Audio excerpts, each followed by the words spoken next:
Et la question fondamentale qui se pose, c'est que, je veux dire, Ribono Shel Olam, quand on a fait le cours la semaine dernière, si tu ne viens pas à la Syrie viendra à toi, ça c'est sûr que ce n'est pas une vision thoraïque. Je veux dire, n'importe quel idiot le comprend de lui-même.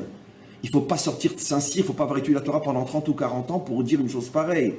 Mais qu'est-ce qui se passe dans la tête des dirigeants? Qu'est-ce qui se passe? Qu'est-ce qui se passe dans la tête de Merkel? Elle s'est excusée depuis hier, elle ne s'excusera pas de toute manière. Qu'est-ce qui se passe? Mais ils ne savent pas.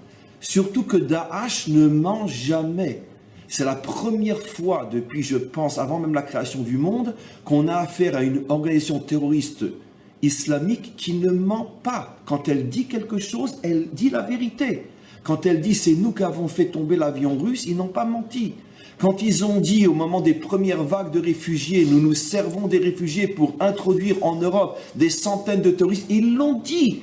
Ils ne mentaient pas. Donc Merkel le sait, Hollande le sait, ils le savent tous. Pourquoi ils continuent? On ne peut pas sauver 1000 personnes quand on sait que dans les 1000, il y en a 20 ou 30 qui vont tuer 10 000. Pour l'instant, il y a presque autant de Français qui sont morts et qui vont mourir demain encore que peut-être ce que la France a accepté pour l'instant. Ne parlons pas des mutilés, des vies brisées, etc.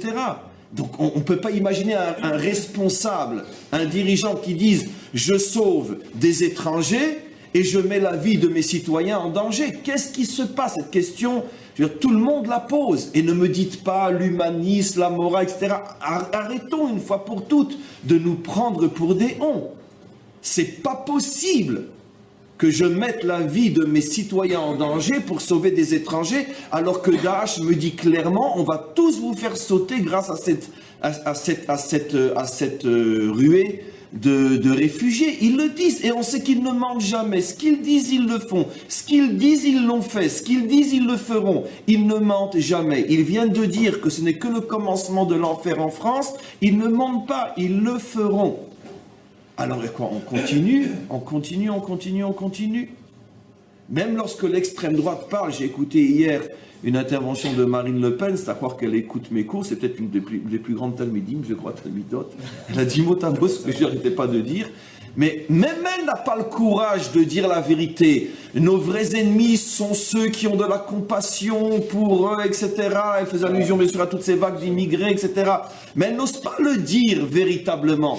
Elle n'ose pas le dire véritablement. Pourtant, c'est 1 + 1 = 2.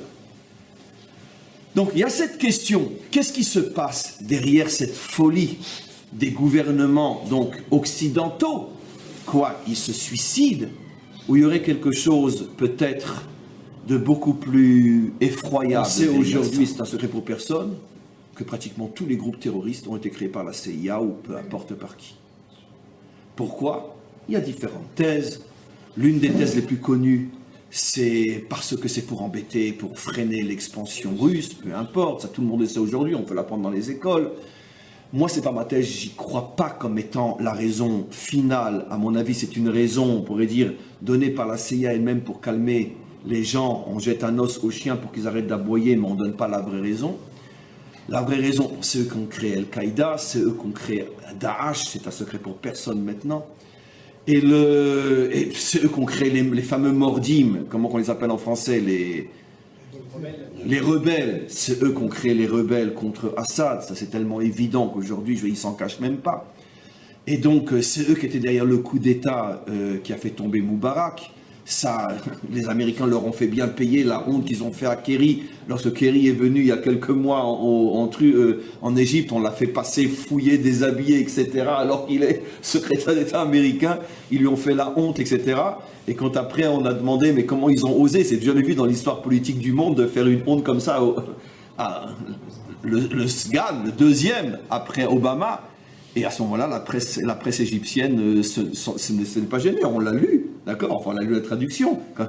C'est pour lui faire honte, pour lui faire payer le coup que la CIA était derrière le coup d'État contre Moubarak.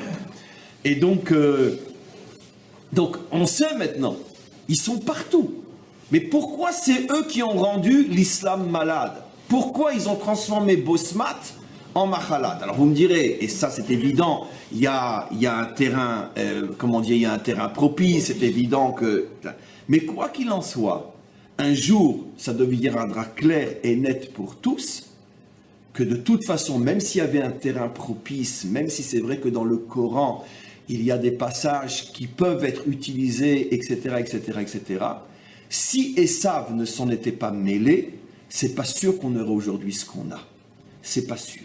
C'est-à-dire que le projet divin, que les nations vont pouvoir être bénies, dans le sens que l'histoire humaine va réussir, Esav dit il faut absolument empêcher le projet de réussir. Qu'est-ce que va faire Esav?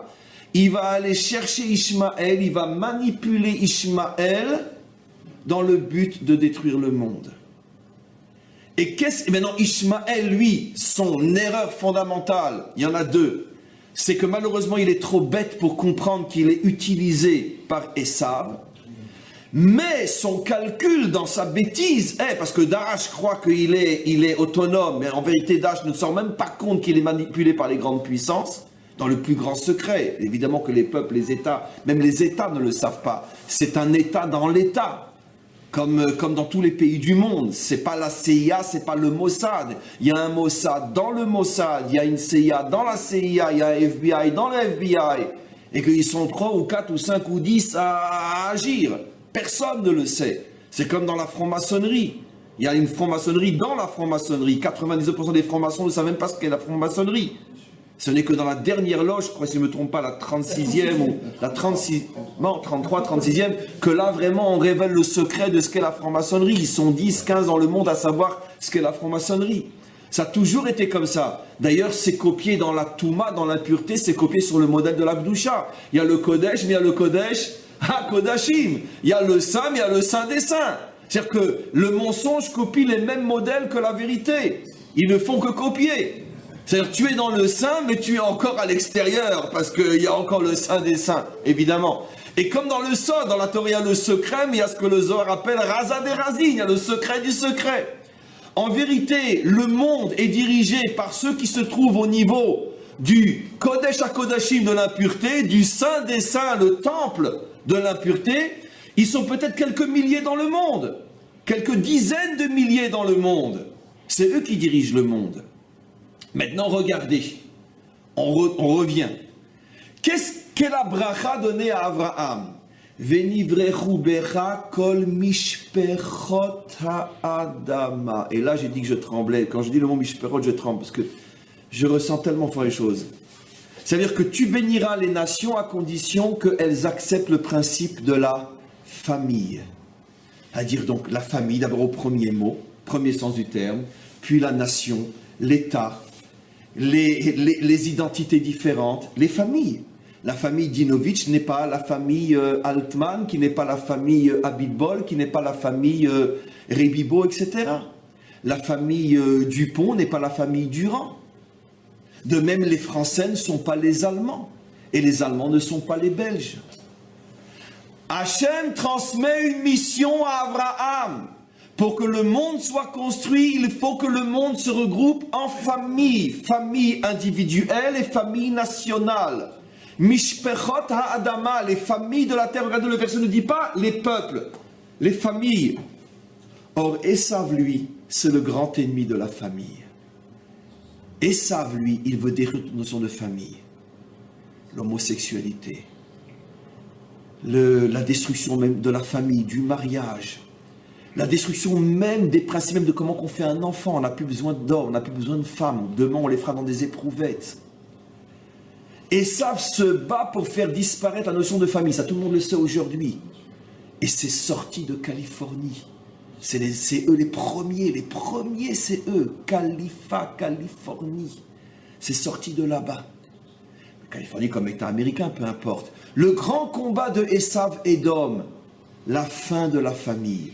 Mais nous, les Occidentaux, ce qu'ils n'ont pas compris, c'est que c'est pas seulement, on pourrait dire, le mariage homo qui intéressait Édom.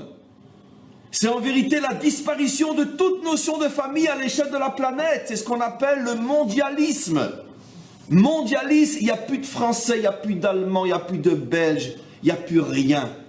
Il y a un territoire dominé par Édom et l'humanité tout entière transformée en esclave de Édom. Et pour mettre à genoux l'humain, pour casser en lui toute volonté de réfléchir, de se révolter et d'agir, on le terrorisme. On le met à genoux. On lui fait peur. C'est exactement ça le projet de Gog. Le projet de Gog, c'est la mondialisation du monde. Je vais vous apporter une Gemara que je vous ai apporté 1000 fois qu'il le dit. La mondialisation du monde. Et pour ça, il faut terroriser le monde. Il faut le mettre à genoux. Il faut lui enlever toute envie de se battre et d'avoir l'envie d'exister. On veut le soumettre. Esav s'est marié avec Mahalat. Il a perverti, ça fait des décennies que ça a commencé. Les premiers instructeurs de l'islamisme au Proche-Orient étaient des agents de la CIA. On le sait aujourd'hui. On le sait, seulement on ne fait pas le rapprochement entre. Voilà. Je ne dis pas qu'ils avaient une tête d'Américains, mais c'était des agents de la CIA. Je ne dis pas encore une fois que l'islam est patte on va dire non, c'est pas ce que je veux dire, de pâte de mouton. Mais évidemment qu'il fallait un terrain propice. Ils n'auraient pas pu le faire avec n'importe quelle religion, avec n'importe quel peuple. Mais ils se servent d'eux. Et avec eux, ça marche tellement bien, ça marche même trop bien. Après, ils se révoltent contre eux aussi, comme Al-Qaïda avec les deux tours. Bien que c'est pas si évident que ça qu'il y avait que Al-Qaïda derrière les deux tours. Il y avait Al-Qaïda, c'est sûr, mais ils n'étaient pas tout seuls à mon avis. Edom est toujours là où est Al-Qaïda. Ishmael est toujours là où il y a un musulman malade. Mahalat. Je veux dire, Essa, pardon, est toujours là où il y a un musulman malade. Bien évidemment, vous avez tous compris ce que c'est la mondialisation. C'est quelques milliers de familles qui veulent régner et transformer des milliards d'autres en travailleurs pour eux. C'est ça, la mondialisation. Maintenant, ne croyez pas que c'est la science-fiction. De toute façon, on le vit déjà. Vous voulez que je vous dise, je vais vous choquer. On le vit presque en Israël. Vous savez quoi? En Israël, d'accord, c'est 15, 20, 30 familles qui se partagent pratiquement toute la richesse de ce pays-là. Oui, oui, on fait partie du monde occidental, nous aussi. Mais vous avez l'impression, vous, d'être des esclaves. Mais non, parce que la subtilité de la mondialisation, c'est qu'elle a comme emblème la statue de la liberté. Ça veut dire, on te transforme en esclave, tu ne te rends pas compte que tu ne vis que pour engraisser les autres, tu t'en rends même pas compte. Tu engraisses les banquiers, tu engraisses les instituts de finance, tu engraisses... Et puis, dès qu'il y en a un qui ouvre la bouche, il a un accident de voiture, et puis on va l'enterrer. C'est comme ça que ça fonctionne. On ne peut pas s'opposer au système. Il est horrible, ce système-là. Il est plus horrible encore que ceux qui l'utilisent, qui sont Daesh. Maintenant, Daesh le sait. D'où vient toute la fortune de Daesh? Mais vous vous rendez compte à combien Daesh vend un baril de pétrole au noir? Mais qui c'est qui achète le pétrole à Daesh? Qui c'est qui achète le gaz à Daesh? D'accord? Qui vend les armes à Daesh? Qui? Mais c'est Edom. Mais bien sûr, ça, c'est pas sur les marchés financiers connus.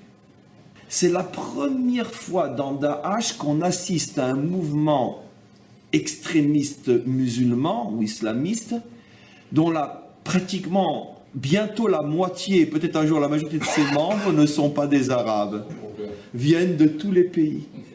Mais le symbole de Daesh est extraordinaire. Qui c'est qui a mis la bombe dans l'avion égyptien? C'était un Anglais.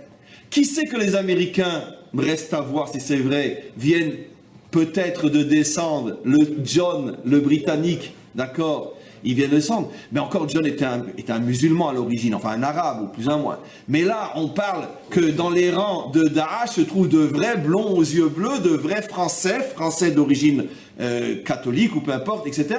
C'est intéressant, un mouvement qui prône le califat et qui a dans ses rangs des tas de blonds aux yeux bleus. Comment c'est possible? Mais vous ne voyez pas le symbole qui se cache derrière? C'est l'arme du mondialisme, c'est l'arme de Edom. Et pour bien nous faire comprendre qu'ici il ne s'agit pas, c'est la différence avec Al-Qaïda. Pourquoi le pire ennemi de Daesh c'est Al-Qaïda? Pourtant ils sont tellement proches. Parce que Al-Qaïda c'est de l'islamisme pur et dur. Il n'y a pas de place pour un non-musulman, dans le sens ethnique du terme. Alors que Daesh est une révolution, c'est de la mondialisation islamisme, c'est Esav et Mahalat. Qui est derrière Daesh? Les mondialistes. Qui a fait sauter le Bataclan? Les mondialistes. Qui empêche les Parisiens d'aller à la Tour Eiffel? Les mondialistes. Là il y a le problème. Et les mondialistes, ils ont des noms déjà très connus aujourd'hui. L'un d'entre eux s'appelle Merkel. Oui, parce qu'il n'y a pas d'autre explication possible pour expliquer ce qui se passe, comment cette personne tellement apparemment intelligente, tellement capable, tellement forte, peut-elle introduire la mort en Europe et que personne ne bouge? Ça fait plus de 24 heures que se sont écoulées depuis le Bataclan, et vous croyez qu'elle a dit un mot pour s'excuser d'être responsable? En ce sens que c'est elle qui a autorisé, favorisé, encouragé le passage des Syriens par la Grèce. Non, il n'y aura pas d'excuse. Pourquoi? Parce qu'il y a une complicité. À quel niveau, peu importe, mais il y a une complicité. Le BHV, je veux dire, il n'est pas juif du tout. Pas juif du tout. C'est un infiltré, un introduit. On lui a créé une identité juive. Et surtout que Birla, sa mère, n'est pas juive. Et non, BHV, oui, les magasins BHV. Et donc, il n'est pas juif du tout, ce bonhomme. Mais seulement, comme il parle, comme qu'à chaque fois qu'il ouvre la bouche, c'est pour dire des énormités, des horreurs. En plus, on croit que c'est un juif, donc vous voyez bien les youpins, vous voyez. Mais ils ont bien calculé le coup. Lui, c'est le porte-parole des mondialistes, lui. Le porte-parole des mondialistes en France, c'est BHV, d'accord? Je veux dire, vous voyez qu'il s'est excusé sur tout ce qui se passe en Libye aujourd'hui. Et vous savez ce qui se passe en Libye aujourd'hui? Mieux vaut aller en enfer que de vivre en Libye aujourd'hui. Vous voyez qu'il s'est excusé, vous voyez qu'il a dit quelque chose? Rien. Mais plus personne ne parle de la Libye. Tout le monde est resté sur l'idée que ça y est, le dictateur est parti, c'est le paradis aujourd'hui. Mais même un cauchemar, il est plus doux que ce qui se passe en Libye aujourd'hui. C'est 2000 têtes coupées à la seconde là-bas. Plus personne ne parle de ce qui se passe, plus qu'il s'est excusé. Mais tout est calculé. Tout est calculé. On enlève l'identité, on met les gens à genoux, on sème la terreur. BHV, porte-parole français des mondialistes. Et on continue. Maintenant, qu'est-ce que j'étais en train de dire? Donc maintenant, nous, par rapport à nous, je reviens maintenant. Alors, par rapport à nous, le problème, il est le suivant. Où on s'insère dans ce problème de Gog et Magog? On l'a expliqué. Le peuple juif est porteur de la bénédiction de Venivrechu Bera Kol Mishpechot Adama.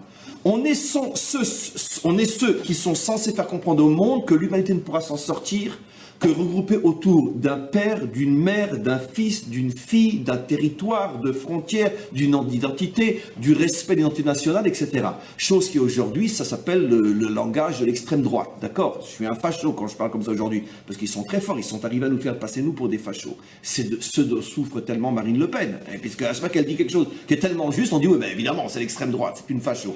D'accord? Mais bon, c'est pas que je suis d'accord avec elle, mais quoi qu'il en soit, je veux dire, c'est la dernière Française qui reste en France pour l'instant. Et ceux qui ont le plus droit, qui se sont mis d'accord, les gens influents, etc. Pas forcément, quand j'ai les dirigeants, pas forcément ceux qu'on voit, parce que comme on sait aujourd'hui, qui c'est qui dirige le pays? C'est les grosses fortunes, c'est ceux qui sont liés avec la découverte du gaz, etc., etc. Enfin, donc, comme dans tous les pays, c'est comme ça. C'est pas Hollande qui dirige la France, évidemment. C'est pas Bibi qui dirige Israël, évidemment. D'accord, il est un pantin entre les mains même de fortune américaine, pas seulement juive israélienne, etc. Et donc, il y a un consensus que, ça y est, il est temps maintenant, à l'heure d'Internet, le monde est devenu un village, ils vont tous devenir nos esclaves, et nous on va s'engraisser encore plus pour des millénaires, nous et nos enfants et nos petits-enfants sur le compte de tous ces imbéciles qui gobent tout ce qu'on leur raconte. Ça c'est le Erev Rav. Le Zohar nous a prévenus il y a plus de 2000 ans, c'est le Erev Rav. Ça sera le grand combat du Mashiach contre le Erev Rav. Et maintenant, Acharon Chaviv, on a cette fameuse Gemara, et que je vous ai déjà rapporté des centaines de fois, mais qu'aujourd'hui vous comprendrez comme jamais vous l'avez compris. Premier daf de Masechet Avodah Zara, qui dit qu'à la fin des temps, Hachem veut réunir tous les peuples pour faire le grand jugement. Et qu'est-ce que dit le Talmud? Ils viennent tous mélanger. Birvouvia.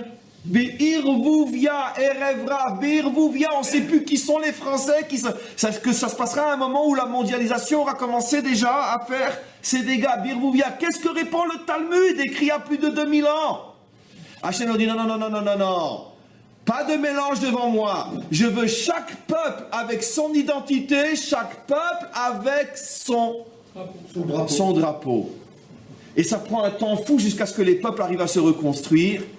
Le Mashiach a gagné, fin de la mondialisation et redémarrage, après des millénaires de souffrance, redémarrage du monde. Ce qui veut dire que le Talmud nous affirme qu'au moment de la délivrance finale, le monde sera sous le signe de la mondialisation Irvouvia et Erev Rav, ce qui veut dire que Hachem lui-même n'y reconnaîtra pas les siens et sera obligé de remettre chaque chose en place. C'est ce qui se passe aujourd'hui aux États-Unis. Je vous signale qu'il y a seulement quelques mois, je ne sais pas si c'est passé, Obama voulait voter une loi pour donner la nationalité américaine d'emblée à plus de 3 ou 4, 5 millions de Mexicains, etc. C'est passé? Elle est passée cette loi-là? Elle n'est pas passée? Bon, ok, d'accord, mais la preuve que la tentative était là. Bon, les mondialistes aujourd'hui, on les connaît. Le chef de tous, c'est Obama. Il n'a été élu que pour ça. Il a été élu par l'agent de Soros, qui est un juif déguisé, c'est pas un juif, Soros. Tout le monde dit que c'est le grand banquier juif, c'est pas un juif. Lui fait partie des infiltrés aussi. Surtout que dans son passé, je veux dire, on ne sait pas trop, il semblerait que, je peux pas en dire plus, mais fouille un petit peu son passé. Pendant l'époque nazie, c'est bizarre, c'est complètement étouffé, mais peu importe. En tout cas, il se fait passer pour un financier juif, mais il est juif comme ma chaussette. Mais quoi qu'il en soit, c'est le grand financier, c'est lui qui a créé aussi BDS, Soros. d'accord, comment on appelle ça, le kherem, le boycott contre, etc. Et donc, c'est mieux de mettre un juif en avance. On n'est pas antisémite, hein, c'est un juif Soros, hein, tu penses bien, c'est un juif. Et donc Obama, c'est évident que dans notre génération, à moins que je me trompe, c'est lui vraiment celui qui est tout en haut de l'échelle, mais il en a d'autres, il a Markey, il a machin, etc. Tous ceux qui aujourd'hui font même plus attention d'ouvrir la bouche, tellement c'est gros ce qu'ils sont en train de faire, tellement c'est évident.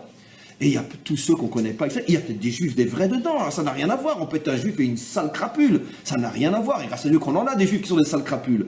Il y a des juifs, il y a des catholiques, il y a des musulmans, il y a de tout là-dedans. Mais le but, c'est de quoi? D'arriver à une mondialisation d'une caste qui domine le monde. Voilà.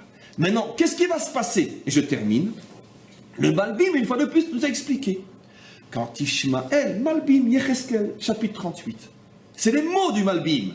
Quand Ishmaël va se rendre compte qu'il est en vérité manipulé par Édom, et que le but d'Édom est qu'une fois que Ishmaël aura fait le sale travail, Édom va lui dire, va te faire voir maintenant, toi aussi, parce que va arriver un jour où Daesh, Al-Qaïda, etc. se rendent compte que finalement, on se sert d'eux, bien que, je veux dire, ils ont leur part de satanisme aussi, mais en quoi on se sert d'eux.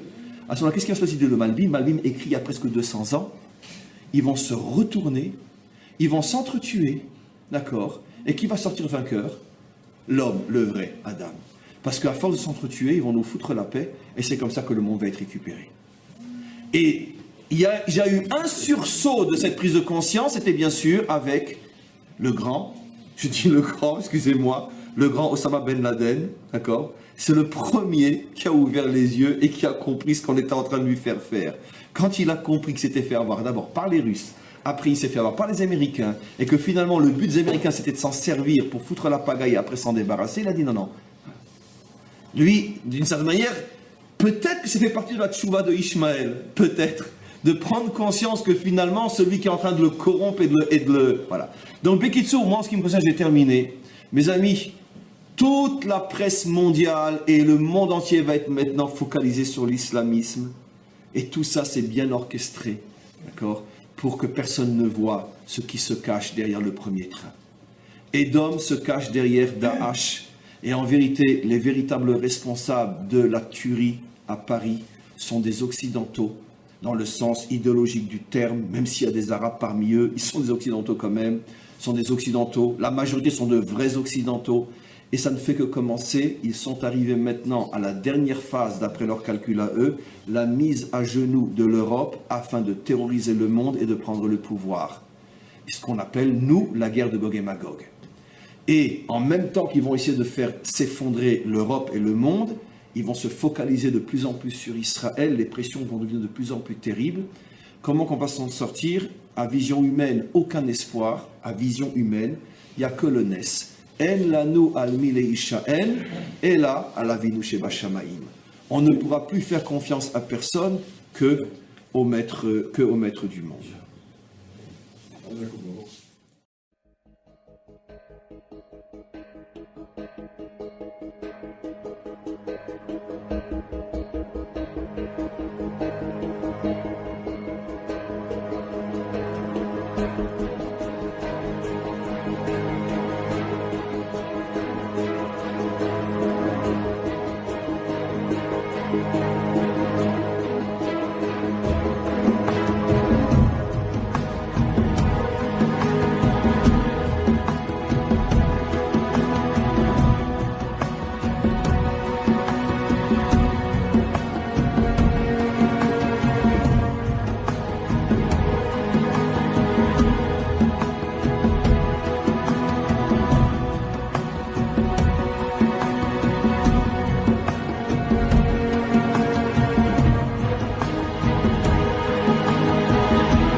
Thank